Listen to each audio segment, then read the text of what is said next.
जय राधा माधव कुंज बिहारी जय राधा माधव कुंज बिहारी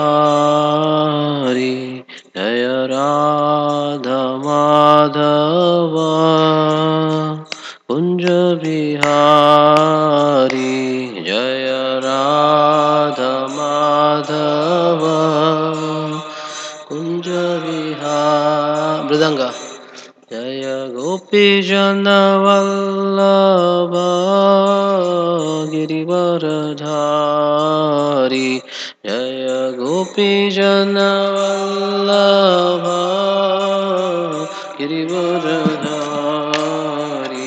जय गोपी जन वल्लभ गिरिवरधारी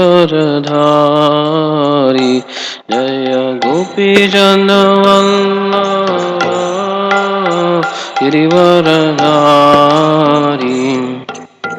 यशोदानंदन व्रज जन रंजन यशोदानंदन व्रज जन रंजन यशोदानंदन व्रज जन रंजन यशोदानंदन व्रज जन रंजन यमुना तीरावनचारी यमुना तीरावनचारी यमुना तीरावनचारी यमुना तीरावनचारी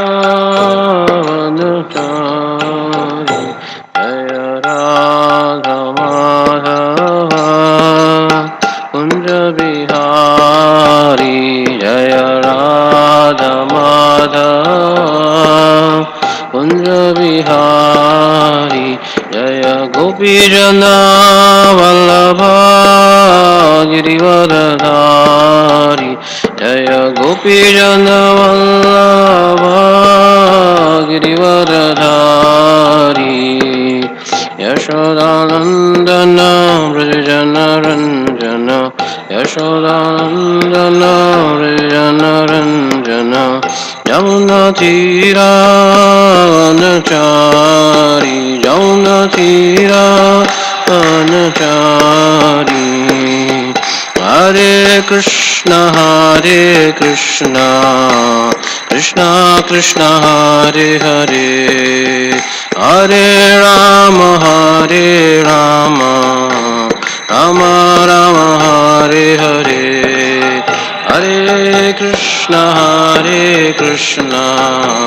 कृष्ण कृष्ण हरे हरे हरे राम राम राम हरे हरे हरे कृष्ण कृष्ण कृष्ण हरे हरे हरे राम राम राम हरे हरे हरे कृष्ण कृष्ण हरे हरे हरे राम राम राम हरे हरे हरे कृष्ण कृष्ण कृष्ण हरे हरे हरे राम राम राम हरे हरे हरे कृष्ण कृष्ण कृष्ण हरे हरे हरे राम राम राम हरे जय प्रभुपादा जय प्रभुपादा जय प्रभुपादा जय प्रभुपादा जय प्रभुपादा प्रभुपादा जय प्रभुपादा जय प्रभुपादा हरि बोल हरि बोल हरि बोल हरि बोल निताई गौर हरि बोल निताई गौर हरि बोल हरि नाम संकीर्तन यज्ञ हरे कृष्ण महामंत्र की जय हरे कृष्ण नारायणं नमस्कृत्यं नरं चैव नरोत्तमं देवीं सरस्वतीं व्यासं ततो जयम् उदीरयेत्। नष्टप्रायेषु अभद्रेषु नित्यं भागवत सेवया भगवती उत्तमश्लोके भक्तिर्भवति नैष्टिकी। ओम नमो भगवते वासुदेवाय। भगवते वासुदेवाय। ओम नमो भगवते वासुदेवाय।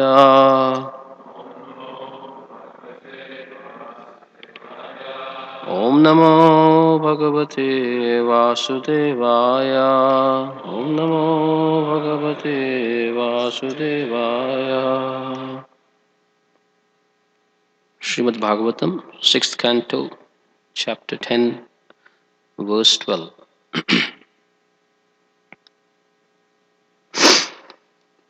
Yatakshashu manobuddhis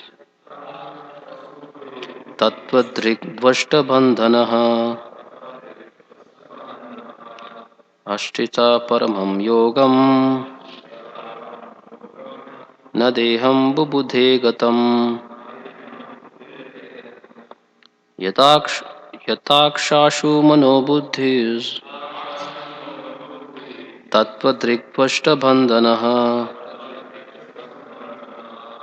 asthita paramam yogam na deham bubudhe gatam. Yatakshashu manobuddhis tattvadrigvashtabandhanaha आस्थित परमं योगम न देहं बुबुधे गतम्.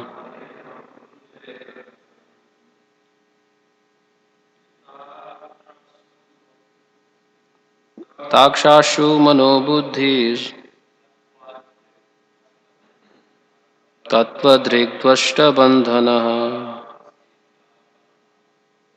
आस्थित परमं योगम न देहं बुबुधे गतम्. यताक्षाशु मनोबुद्धि तत्त्वदृग्द्वष्टबन्धनः आस्थित परमं योगम गतम् न देहं बुबुधे गतम्. माताजी.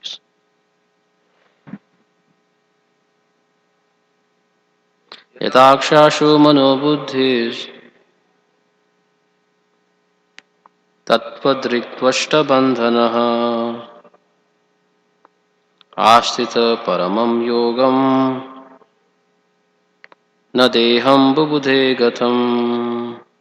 यथा controlled, aksha senses, ashu the life air, manaha the mind, buddhihi intelligence, tattvadrik one who knows the tattvas, the material and spiritual energies, dvashtabandhanaha liberated from bondage, asthitaha being situated in, paramam the supreme, yogam absorption, trance, na not, deham the material body, bubudhe perceived, gatam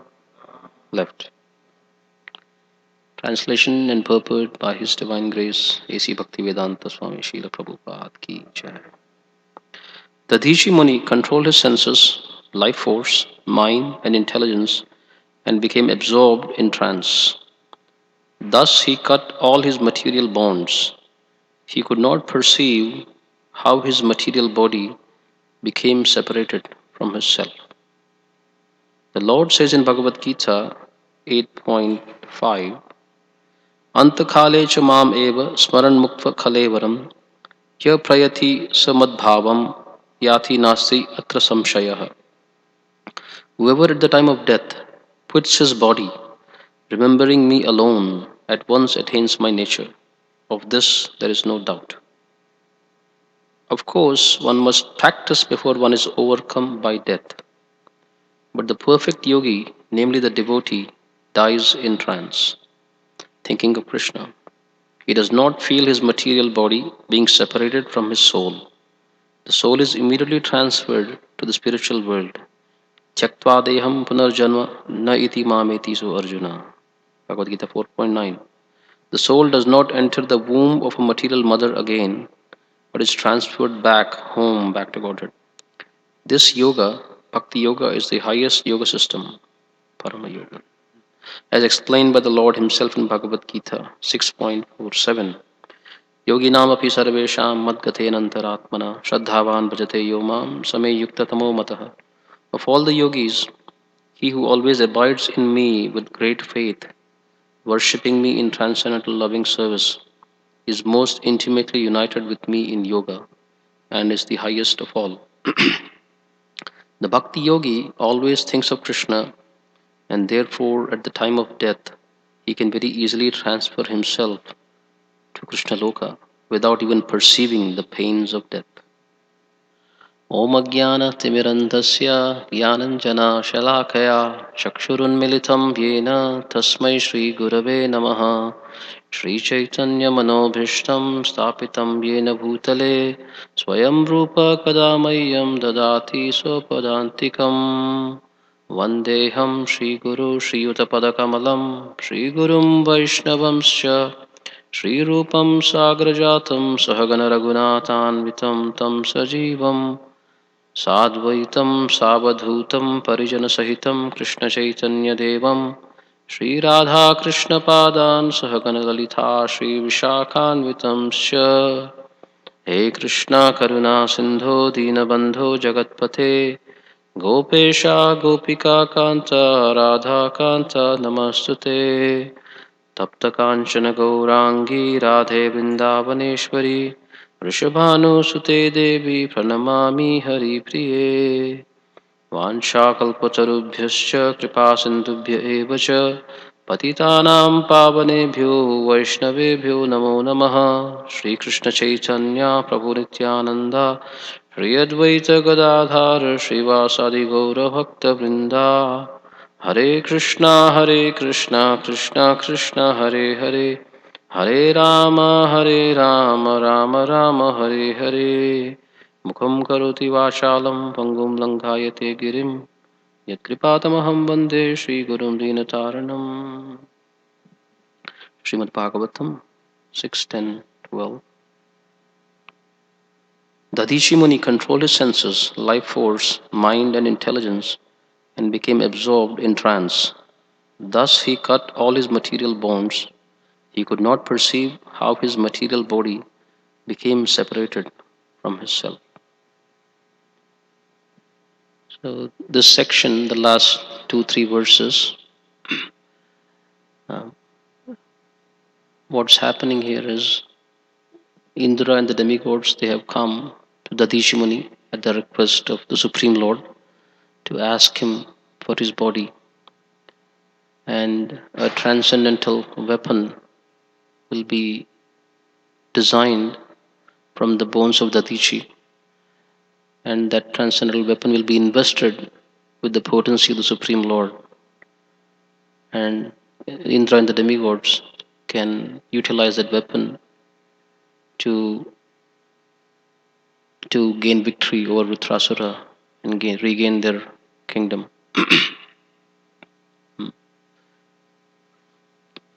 And you have heard this amazing instructions that the Dishi Muni is giving the demigods. So he is glorifying that a life of service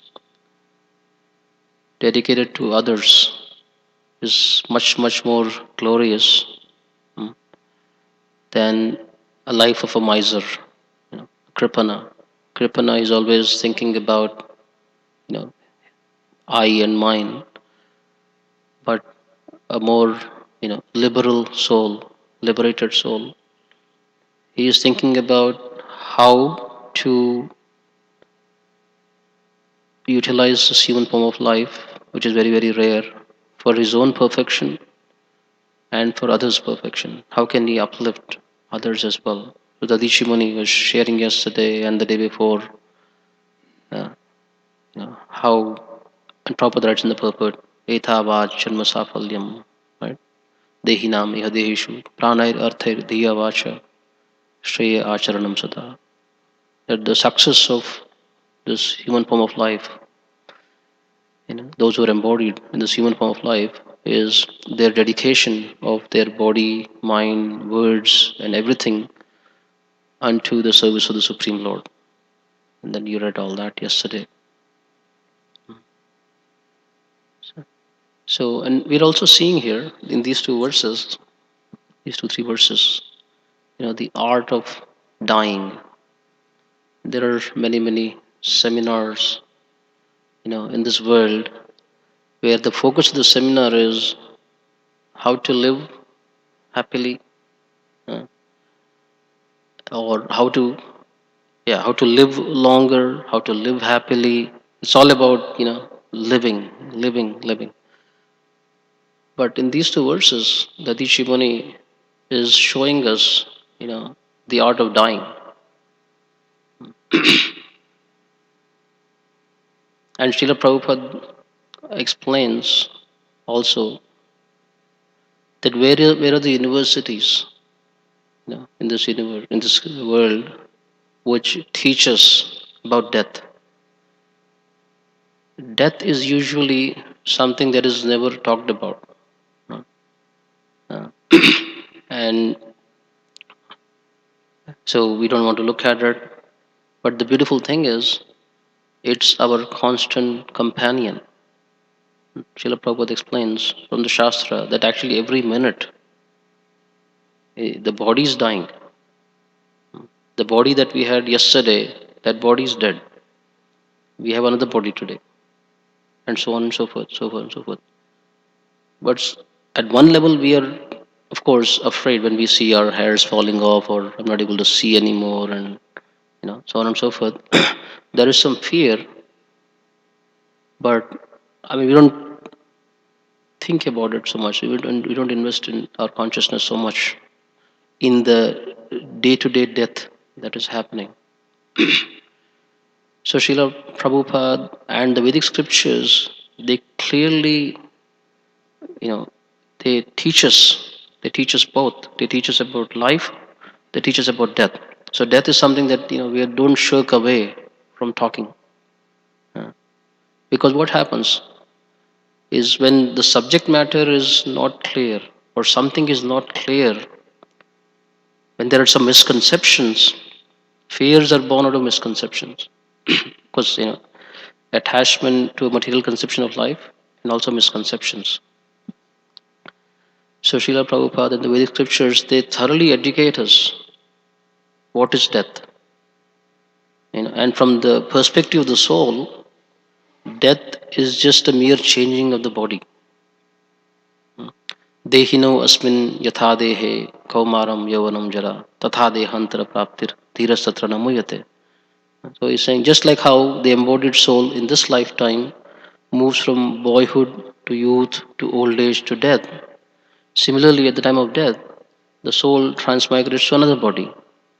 And a sober person is not bewildered by such a change.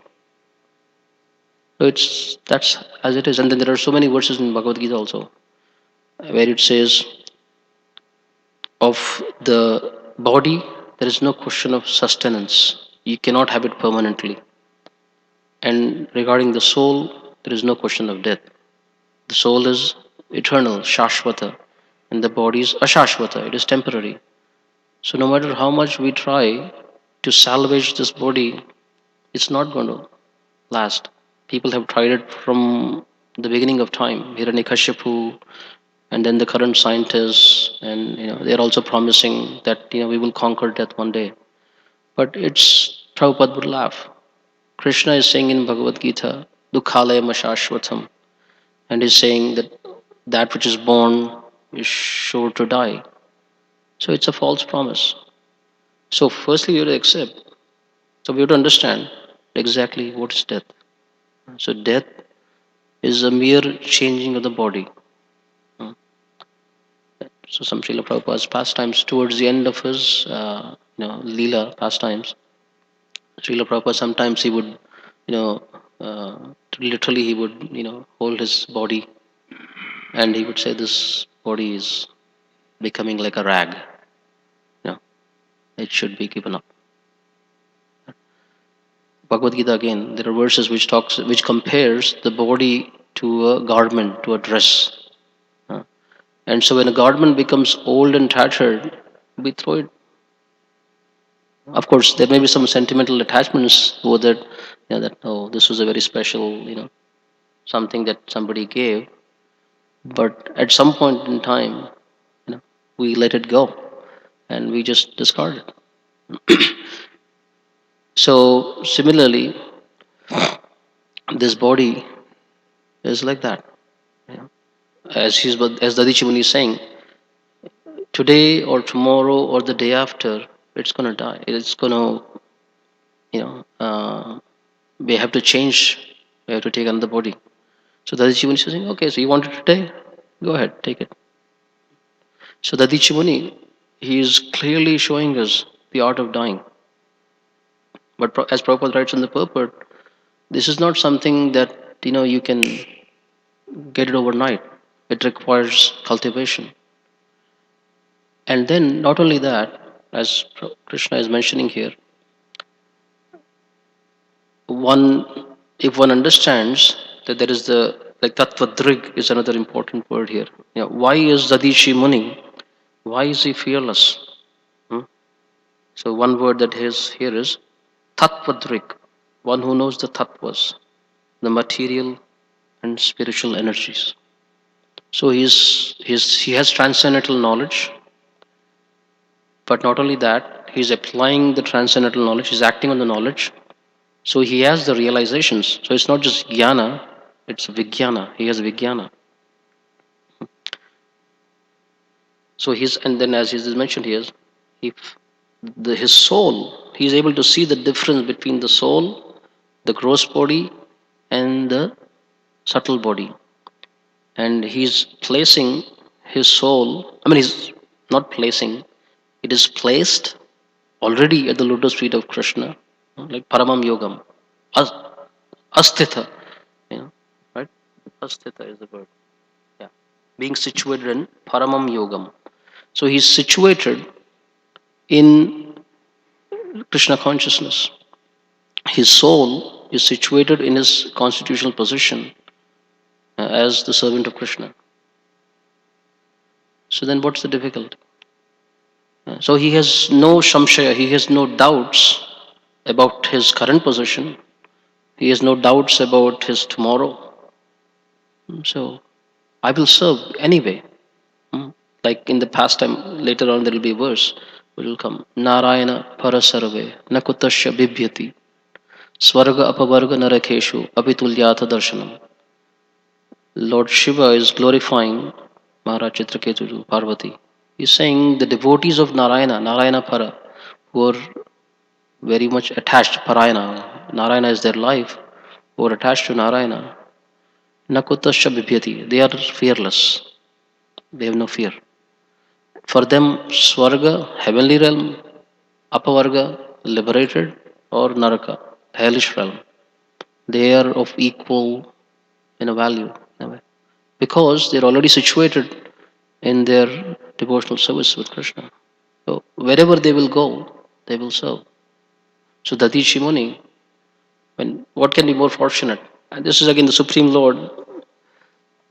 He is amazing.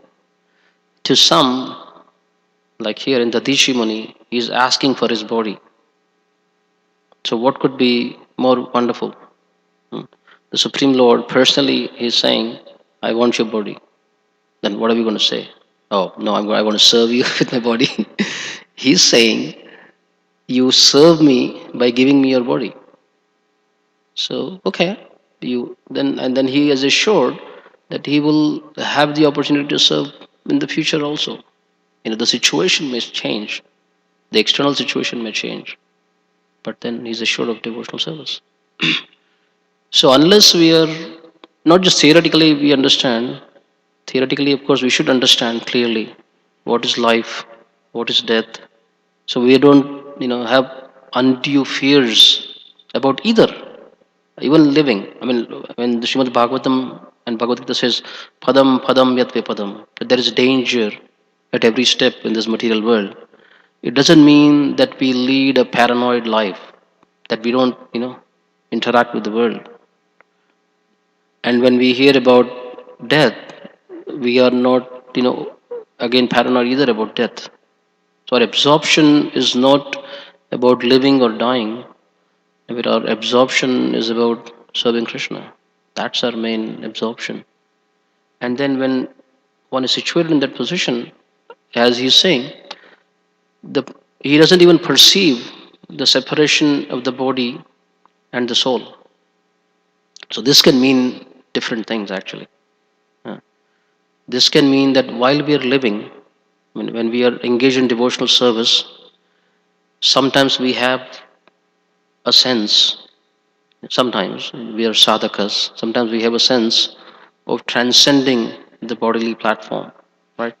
Things that we would normally not be able to ever do with our body, we are able to do miraculous things uh, by the empowerment of devotional service by Guru and Krishna. So we're able to transcend the body and like that, do devotional service. So we are not perceiving. So we were not perceiving. So again, we have to understand all these things carefully. It's not that a transcendentalist he is not aware. He is very much in touch with his feelings, thinking, feeling, willing. Is very much, but he doesn't identify. There may be some bodily discomfort, or there may be some mental discomfort, but he doesn't identify with that. Hmm. So he transcends. So similarly here, so while we are living, sometimes we have a glimpse of living on the platform of the soul, where our attachments on the bodily platform, gross or subtle, we are not perceiving them, or we are rising above them. Hmm. So that is there. And then similarly, so that's one way to understand it. So while we are living, how to transcend the bodily platform by engaging in devotional service. Um, from another perspective to look at it is, there are different emotions or feelings or affects. So there are 9 principal affects or feelings. One is interest and joy, and there are some negative feelings like distress, anger, and so on and so forth. But then we notice that many times, if the interest and joy, that if that is stronger, then whatever is the distress that is there, we can rise above the distress. Hmm. So it's not that we are not perceiving the distress, we are aware of the distress, but we are not identifying with the distress, because the interest and joy is more powerful than the distress we are feeling. That's another way to understand this. Another little way to understand this also is, like in like Prabhupada explains in his purport, and even Narada Muni's, he shares in Srimad Bhagavatam earlier. Narada Muni says, when he left his body, just like how when there is a lightning flash, right? There is lightning flash. Simultaneously, there is illumination. Hmm. So similarly, what Prabhupada is explaining is here, when the living entity, when they go back home, back to Godhead, so they leave this material body. I mean, they quit this material body, and just like that, right to the same minute, like the lightning flash and the illumination, they get a spiritual body. So as he's saying, they don't have to go through this, so long circuit, of perhaps some of like going to into the court of Yamaraj, perhaps, then preparing the soul, like Ajamila's soul was literally being yanked out of his body, right? And he was perceiving it. And then his soul was destined to be taken to somewhere. But then here Prabhupada is explaining that in the case of a Vaishnava, pure devotee, who is situated in this consciousness, he leaves his material body, he gets a spiritual body, like just like that. So he doesn't perceive even losing his body.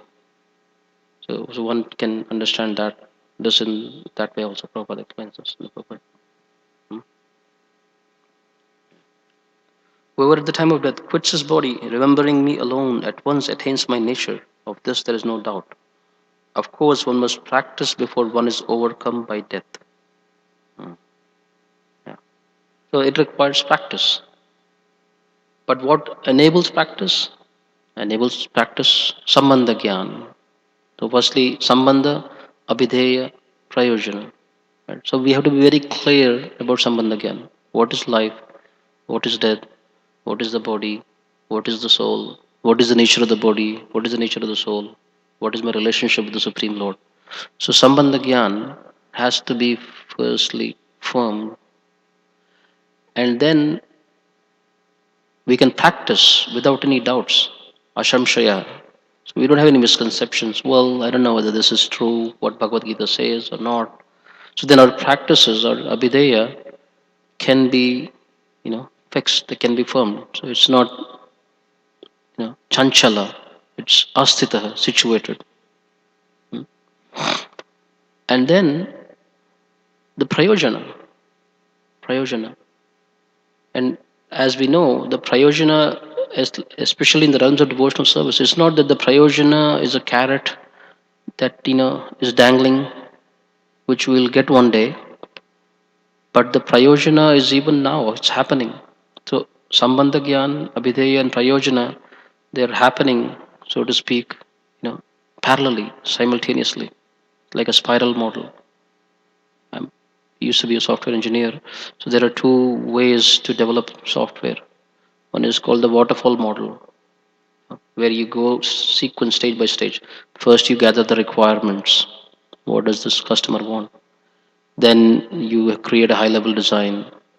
Then you create a low level design. Then you write the code.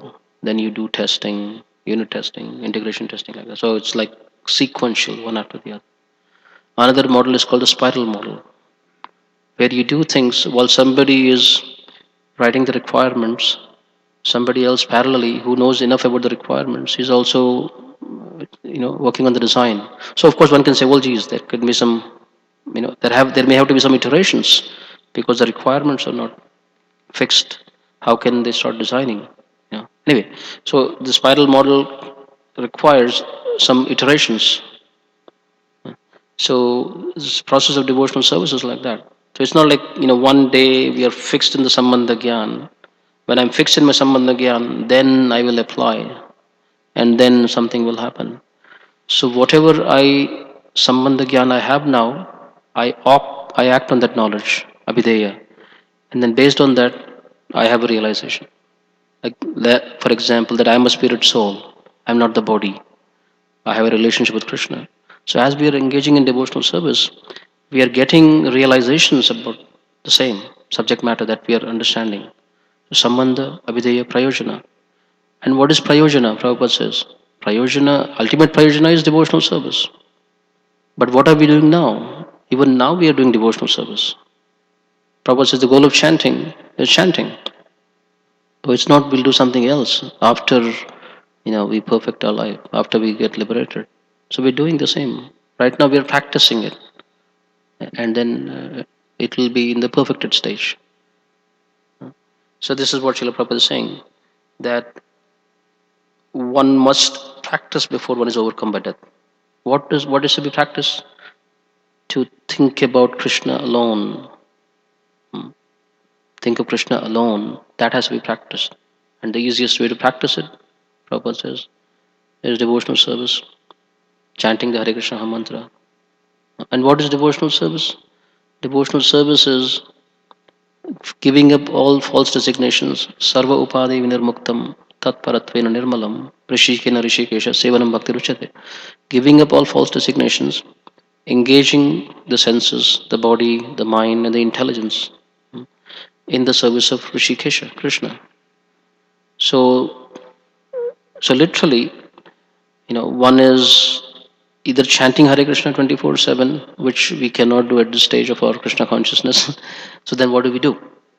So then there are practical engagements for us, devotional service, whether it's cleaning the temple floor or doing the dishes or offering the or preparing the bhoga or the book distribution, whatever it is, or devotee care or singing the garlands. They are all different ways of remembering Krishna, devotional service. So that has to be practiced. Yeah. Of course, one is practiced before one is overcome by death. But the perfect yogi, namely the devotee, dies in trance thinking of Krishna. So this dies in trance thinking of Krishna, Prabhupada mentions in Nectar of Instruction. Pure devotional service is not idle meditation or sentimental ecstasy. Its substance is practical action. So when we hear the word trance, we have some idea about some you know some mystical idea about a trance, samadhi. you know. But trance is one is in the thick of devotional service. One who is in the fire of Krishna consciousness. He is engaged at all levels. His body, mind, words, everything is engaged in the devotional service of the Lord. As Prabhupada would say many times, to die on the battlefield, serving Krishna, like that. Of course, some devotees may take a sabbatical, you know, and leave their body, which is fine as well, provided they're at that stage. Hmm, That, like Bhaktivinoda Thakur, towards the end of his life, very fag end of his life, he accepted the Babaji Vesh and just chanted the holy name 24/7, and he left his body. That. So this trance, we have to understand again what this trance is. So trance is literally it means using the mind, like as Datichi Muni is saying, controlled his senses, life force, mind, and intelligence, and became absorbed in trance. Yeah. So that's what it means to have all parts of our self engaged in the sense service of Krishna. It's not like the body is engaged, but the mind is proposing something else. So that's not trance. Yeah.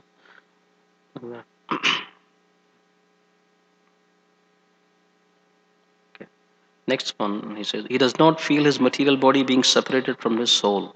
The soul is immediately transferred to the spiritual world. So we explain that the soul does not enter the womb of a material mother again, but is transferred back home, back to Godhead. This yoga, bhakti yoga, is the highest yoga system. Yeah. And when it comes to leaving the body, Prabhupada, it is mentioned that one of his favorite verses that he would quote, he would keep chanting very often is from Mukundamala Stotra. Just know the beginning of it. Krishna Tvadiya Pada Pankaja Pang.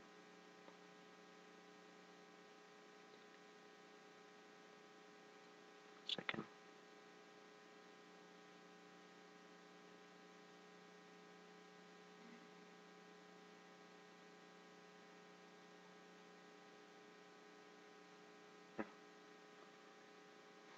Krishna Tvadiya Pada Pankaja Pancharantam Advayama Vishatu Manasarajahamsam Prana Prayana Samaya Kapha Vatapittai Kantha Badurodhana Vidhau Smaranam Kutaste. Read the translation and the purport is nice. We'll end with that and then have some discussion.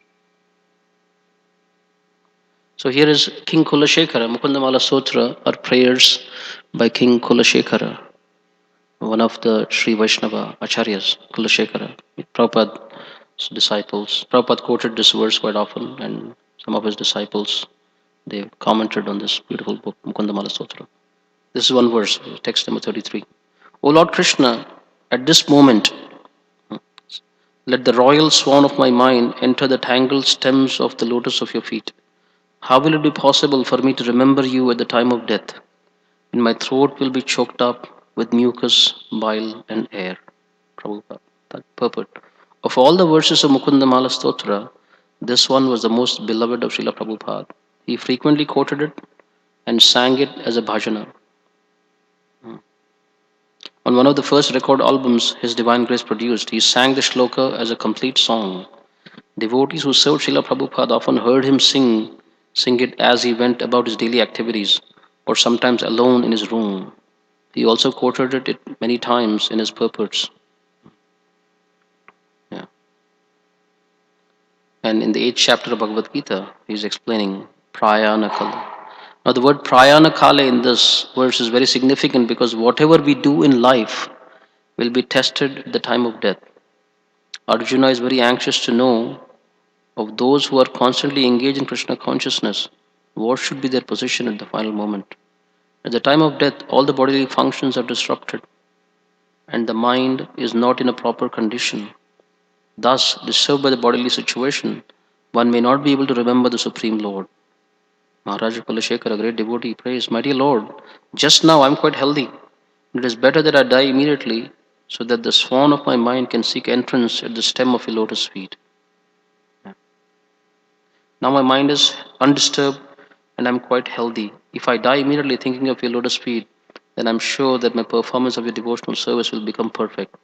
But if I have to wait for my natural death, then I do not know what will happen, because at that time the bodily functions will be disrupted, my throat will be choked up, and I do not know whether I shall be able to chant your name. Better let me die immediately. So of course Bhagavatam or Mukundamala Stotra is not advocating suicide. Yeah, this is the mood. Yeah, yeah.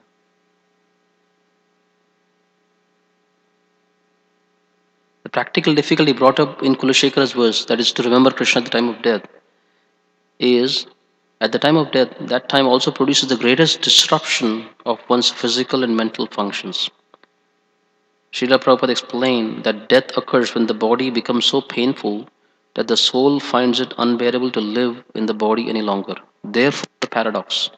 At the time when we should be the most meditative, fixing our mind on Krishna and preparing to transfer ourselves to the spiritual world, we are also faced with the greatest possible distraction in the form of agonizing pain. Thus, here King Kulashekara prays to die now in good health, so he will be able to absorb his mind in thoughts of Krishna's lotus feet. Now, in a questions, obviously, a question is asked: Oh, what happens if somebody serves Krishna all their life, and at the end of their life, for some reason, something happens? Right? The Acharyas have assured us that the essence of Krishna consciousness is our lifelong devotional activities and sentiments. Krishna will not disqualify or discount our accumulated devotional activities due to a last moment epileptic fit or sudden heart failure. Nevertheless, we should always practice chanting Hare Krishna so that we will be able to pass the test at the end. And then in the Upanishad, I was thinking about this verse 17, the devotee, in a humble way, he is telling the Lord, he's reminding the Lord, My dear Lord, please remember how much devotional service I did for you. Please don't forget that.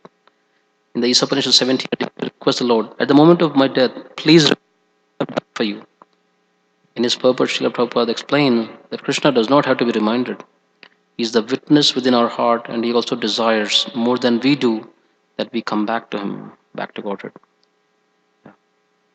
Considering the trauma of death and the dangerous quirks of fate, however, Maharaj Kulashekara prays that he may die immediately rather than wait for old age, when he may forget Krishna in the agony of his death throes. So again, not advocating any drastic. I want to see you all tomorrow for the Bhagavatam class. uh, so practically, how we can apply? We should focus on what Srila Prabhupada is saying to practice devotional service today and now, not tomorrow. We're thinking perhaps tomorrow situation will be better, but actually it's not going to be any better. You know, this is the best time today. But whatever we have, you know, to dedicate that to the service of Krishna. Who knows whether we'll see it tomorrow or not? Hmm. So a Vaishnava is one who who serves Krishna with whatever he has at this moment in time. And then beautifully what happens is as we offer whatever we have in Krishna service, Krishna will magically, increase our service or increase our capacity. And we see some of the heavy burdens that we've been carrying for since time immemorial, shaking off, falling off. And then, oh, now I can give 20%. Then we give the 20%. Again, we feel some relief from the three modes of material nature. Oh, I can give you 21%. So whatever I have, you know, offer to Krishna. That's progress. It doesn't matter where one is on the trajectory, whether one is here or here or here or here. As long as we're striving to move to serve Krishna, that's what Krishna is asking for. Yeah. So we'll pause here and see if there is any discussion. Thank you, Hare Krishna. 8:15. Yes, Mike Prabhu, and then.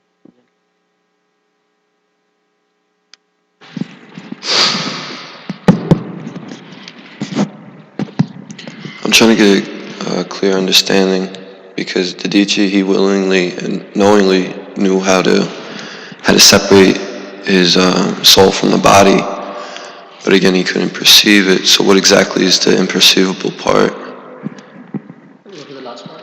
What exactly is the imperceivable part about the soul leaving the body? What exactly is the imperceivable part about the soul leaving the body? As we read King Kulashekara's prayers and the purports of Srila Prabhupada, right? As elsewhere in scriptures, it is also mentioned that death is compared to 1,000 scorpions biting. Anyway, probably never seen a scorpion here in this country, but in India, uh, you know, sometimes you see these scorpions, and the sting of a scorpion is very, very, painful. So the death is compared to 1,000 scorpions, stinging at the same time.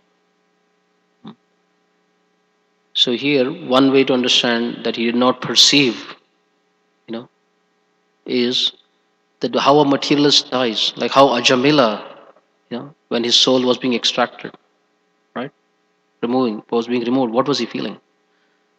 So Dadishi Muni was not feeling that. He was not perceiving the pain. In a way, he was perceiving. One can say he was perceiving the ecstasy. Oh wow, I'm leaving this. Uh, Krishna is asking me that enough of serving me in this particular way. I have some other service for you, and I want you to do that.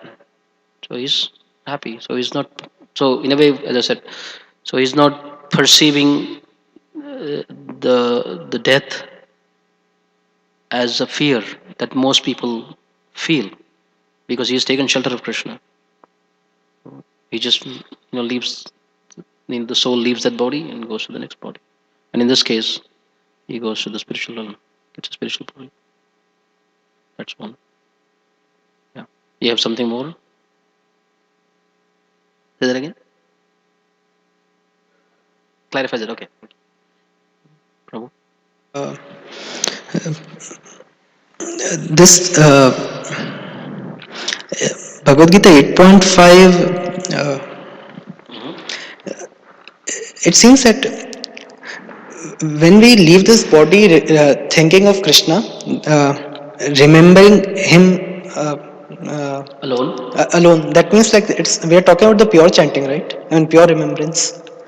We are talking about pure remembrance. I mean pure remembrance of Krishna. Pure remembrance of Krishna. What would happen if like we remember Krishna in like namabhas or offensive way? Where will the soul go at that time? Good question. What happened to Ajamila? I know about Jamil, but like, Well, Ajamila, especially since he used the word Namabhas, Ajamila, he was calling his son Narayana, right? And and the Yamadutas were there to come and take him. But then, as soon as he called the name Narayana, the Vishnudutas came and they intervened. There's this long dialogue between the Vishnudutas and the Yamadutas, and the net outcome of that is he is spared. But then, what happens after that is, you know, Jamila, then he reinstates himself in devotional service, and then he perfects his life. And then, as you're saying, then he comes to the stage of pure remembrance, and the aeroplane, the Vaikuntha Vimana, it comes. So you read the entire pastime after that. It's very fascinating, actually, especially Ajamila's repentance. Bhaktivinoda Thakur also talks about these four things typically. First is recognition. We recognize our mistakes, recognition. Then the next stage is remorse, regret. So Ajamila, he talks, he verses and verses glorifying. Expressing his regret, how he left his young wife and his children and his elderly parents. So it's genuine regret, not I don't know. I hope I don't get a bad reaction for all this. He was genuinely feeling repentant. And then when the regret is genuine, remorse is genuine, then the next thing is rectification. It's, oh, okay, not just sort of staying in that lamentation mode. Oh, I was such a fallen person. Not just doing that alone, but moving to, okay, what should I do now? Then he takes steps to rectify himself, reinstate himself in devotional service, and then reinstatement, rectification, reinstatement. So Ajamila, he rectifies himself. So he recognizes, regrets, rectifies, reinstates. So reinstate means like, okay, fixed. Then he comes to the stage of pure remembrance. And here, what we this is, I mean, your question is also asked in a different way. I think last 2 Saturdays ago he was asking Sunny Prabhu, liberation. What is liberation, right? So we understand, our acharyas explain, liberation means swarupena vyavasiti. Liberation also means an opportunity for a devotional service. Yeah? So Krishna, if our remembrance is not pure, right? Yeah, because you have a nice point. Prabhupada explains that to enter into the sun globe, one has to be like the sun. You can't go with this body, you'll get burned, right? So to actually associate with Krishna, one has to be squeaky clean, pure. If one is anything less, there's no loss. Okay, you can continue. Uh, So Krishna will give another chance. So a yogi who does not finish his journey, Arjuna asks, what happens? Is he like a ribbon cloud? No. If a yogi has practiced for a long time, then he'll take birth in the family of transcendentalists, you know, and he will continue his journey. So the abode of, one can say, the abode of devotional service, right, is also his abode. Prabhupada would say, what is the difference between this house and this house? Why is this house a temple and not the other house? Because here bhakti, devotional activities are going on. And it says this is Vaikuntha, this is not in this material world. Yeah. So Krishna will give us another chance. If our remembrance is not pure, he gives us another chance to continue our devotional service and to purify ourselves. Yeah. Okay.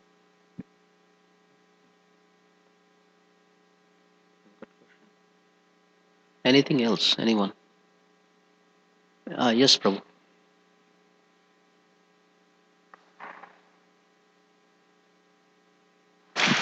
Hare Krishna. Hare Krishna. I'm wondering, like, what happens when a Vaishnava leaves his body, like in particular to the people who are left behind.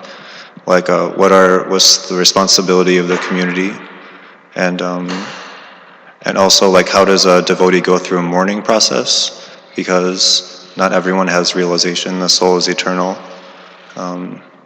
And even if you do, you can't associate so directly with the person once they've left. So, how does a devotee go through mourning? Back up a little bit, if you don't mind.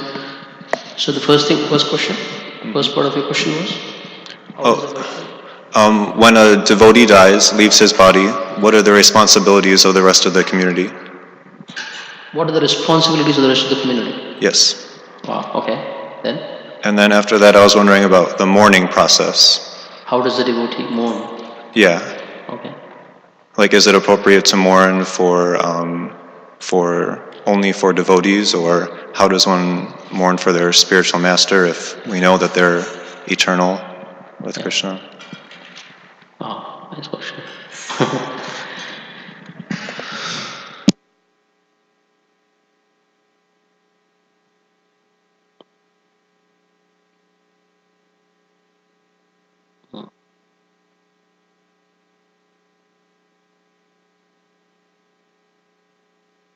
There are multiple levels.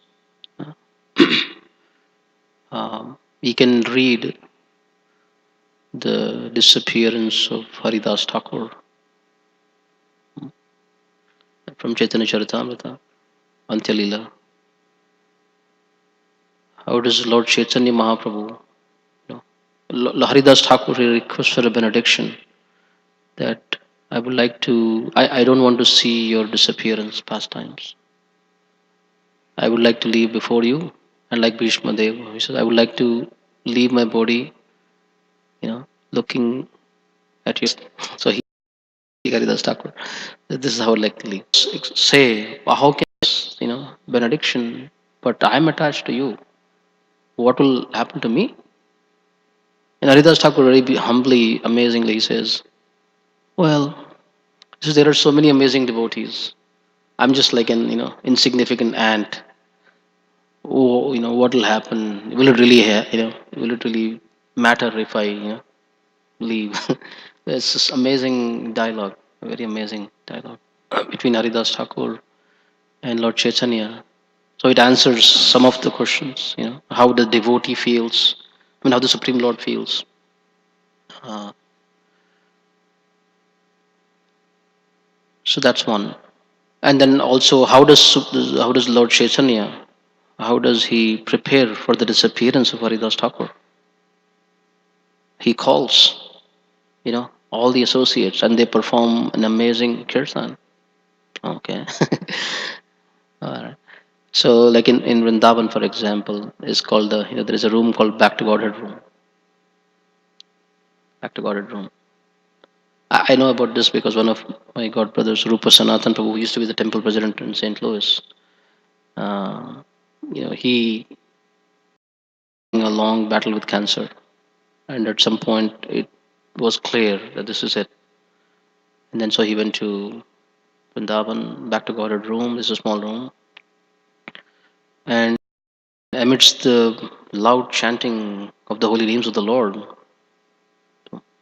he left his body. So how should we prepare? I mean, sorry, no, your question was more like afterwards, but even preparation. How should we prepare? That is also, I guess, we have to know. uh, and then, so he called Haridas Thakur's associates, all the associates. They did kirtan, and they went. And then, how the Supreme Lord, Lord Chaitanya. So now we're talking about even the rituals.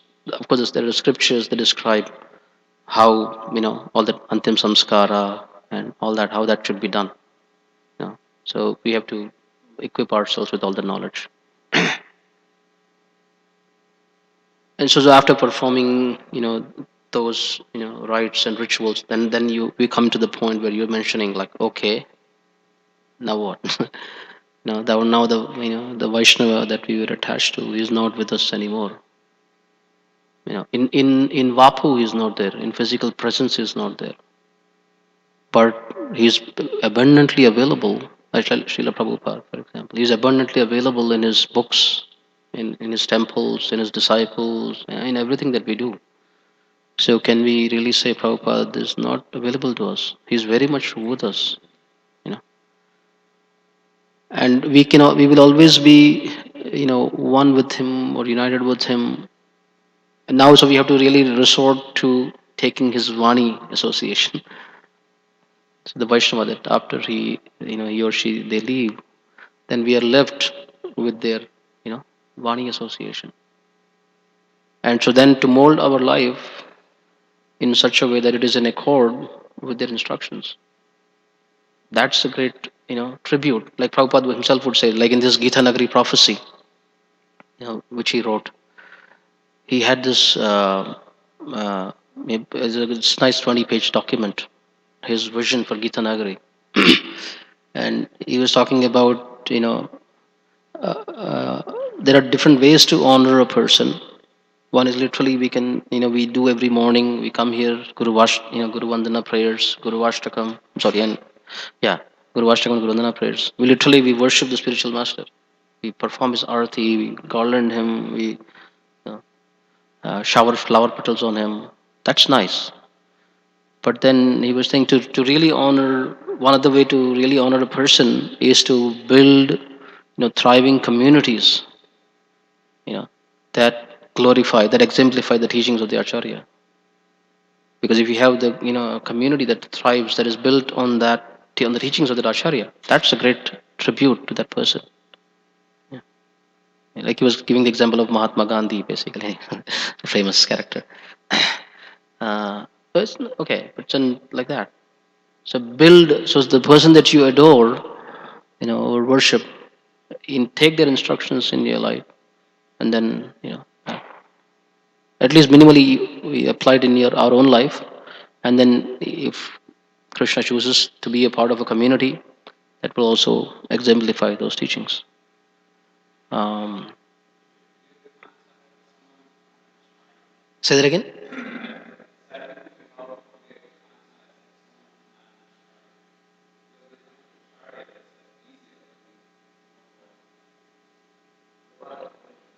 Yeah, yeah, okay. Thank you. Yeah, so I'll come to that.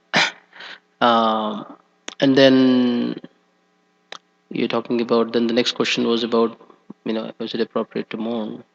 Yeah, yeah. You can read again Ratam Das Thakur's bhajan, Jiyanilo Premadana. He's expressing his transcendental separation, feelings of transcendental separation from the associates of Lord Chaitanya. So now, what Jagadananda was mentioning.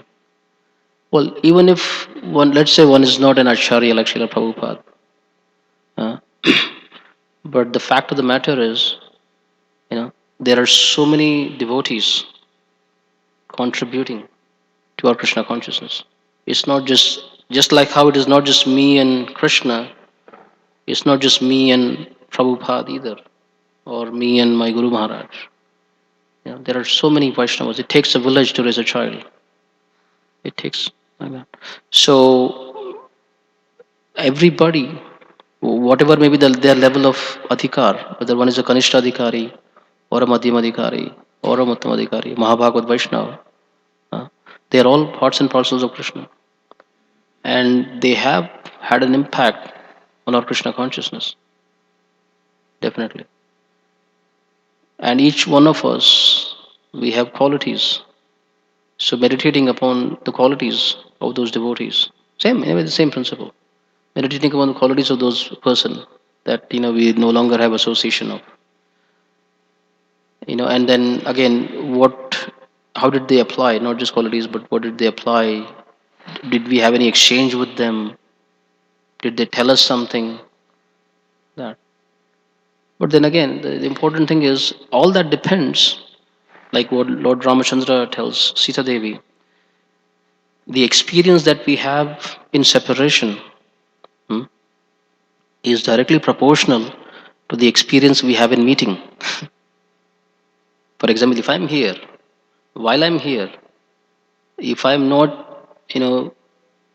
meditating upon, all of your qualities, and and so on and so forth, how is it going to happen? It's going to magically happen that once somebody leaves, then I start meditating? No. So it requires us to be present right now in this moment, to really appreciate each and every person, each and every devotee that is there in our life. I recommend to the devotees that I counsel and mentor this gratitude journal. Right, we hear about gratitude journal and appreciation journal. So some people have this conception, some devotees, that it's only meant for Prabhupada and Guru Maharaj, and that's it. No, I say, well, be more liberal.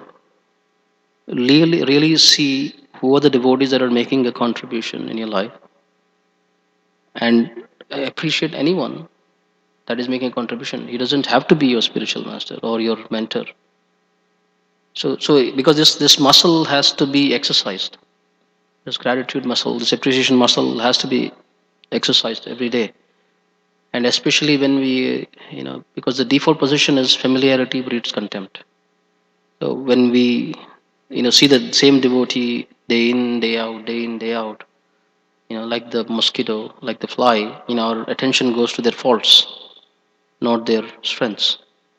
So we have to be very, very cautious and sort of, hit the reset button every night before we go to bed, especially about, you know, the faulty conceptions we have about others. Retain the appreciation and the gratitude, and somehow hit it, or put everything else in the trash, bin. So then, as we do that every day, then like when the time comes, it's not like, oh my God, what do we do now? I had so many things I wanted to say to this devotee, but I never said, and so on and so forth. Of course, even it's never too late.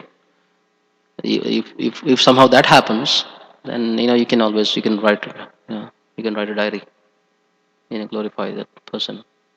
They will get it. But it's nice to be able to do it, in person when they're alive. This happens many times. We realize the value of a person once they're gone. We don't appreciate when they're here. Yeah, yeah. Yeah, this is a very important, nice topic, a broad topic. Yeah, like the morning, disappearance day, and the appearance day, they are both celebrated. It seems like odd. The mood may be slightly different, but they are both celebrated in the disappearance day of the Acharya, because they have gone back home, back to God. Of course, we feel a sense of a personal loss in their physical absence, but then the occasion is auspicious, and they leave the boat of their instructions behind. Because everybody is instructing. You know, we have multiple instructors, not just the Uttamadhikari Vaishnava. We are learning from everybody. Hari Vilasa was sharing. Everybody is teaching us. Some are teaching us what to do, and some are teaching us what not to do. So everybody is teaching us. So being grateful to everyone. Thank you. Jai Jagannath. Would you like to add something to this?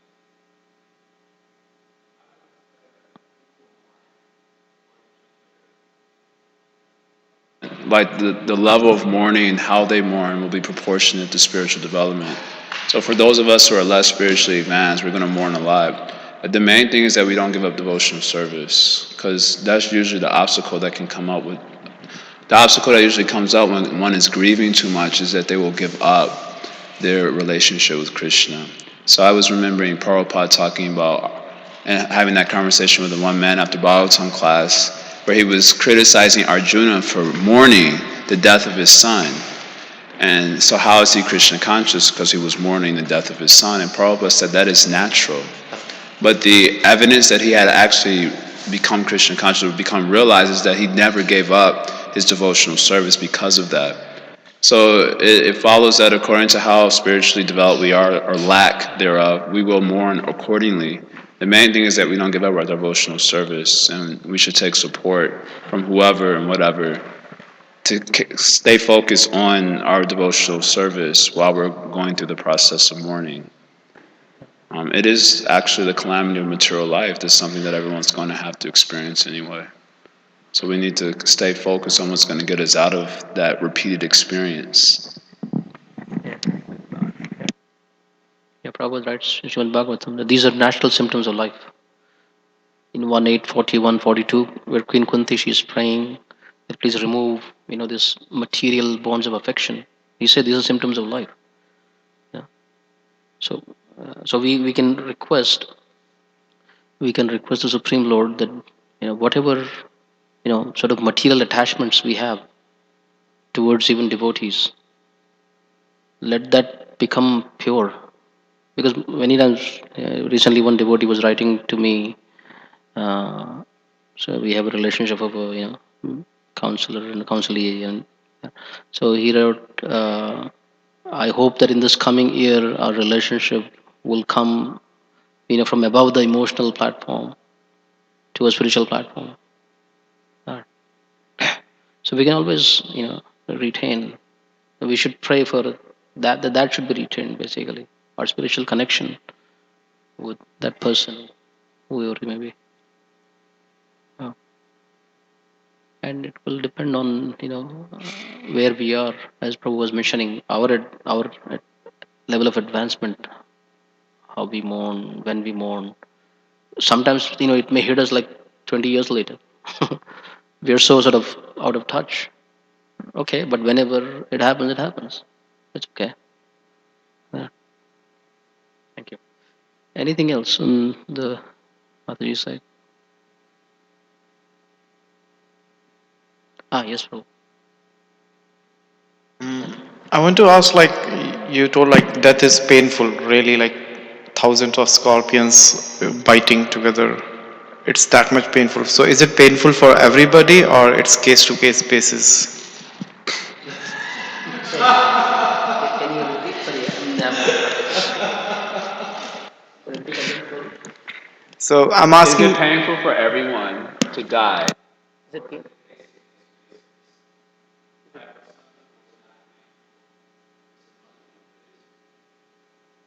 Yeah. Yeah, it is depends on what you identify with the consciousness. What I'm asking about? Sorry, I'm asking about normal person. Normal person? Yeah, normal person. Yeah, again, it's case by case basis, but depending on how much covered you are, or how much covered you're not. what we see in our normal life, some people die very, means without feeling any pain and just they died in sleeping, while sleeping, or just doing some normal things. But some people die really in the painful situation. So Okay. Well, so then from that sentence, so our idea of pain, we're identifying with the bodily pain only, right? Somebody like had a smile on his face and he left his body while he was sleeping. But who do we know what's happening inside? I mean, there's so much, you know, fear at every moment, because Scripture mentions that bhayam dvitiya abhiniveshata syat. If somebody is abhiniveshata, means absorbed. If somebody is absorbed in duality, there has to be fear. There's no question about it. Yeah. I mean, anyway, so I'll give you some examples. I mean, what will happen to my wife? What will happen to my children? What will happen to this house that I have? So many things. Like that. So those are some examples. Fear is always there. Fear. There is fear about business. There is fear about so many things. Because if there is no higher shelter, if we have shelter in the temporary, because the temporary world keeps changing. You follow? The nature of the temporary is temporary because it keeps changing. And so if we invest our consciousness in asat, in that which is changing, well, there is bound to be fear because it's here today, it may be gone tomorrow. So whether somebody dies smiling, or or really like screaming in pain, if they have not come to this position to the degree that they have taken shelter of Krishna, that will be their experience. So Vaishnava, for example, who's not maybe perfected his life, but there are devotees standing around, and I said, okay, I'll leave this body, you know, I'll leave my family members and everybody in the hands of Krishna, and I'll continue my devotional service. But in the absence of that, it is, yeah, everyone. Yeah, you were saying something. Huh? Question? You answered. I answered your question. Okay. All right. Okay. Thank you all so much. Hare Krishna. Vancha kalpatarubhyascha kripa sindhubhyo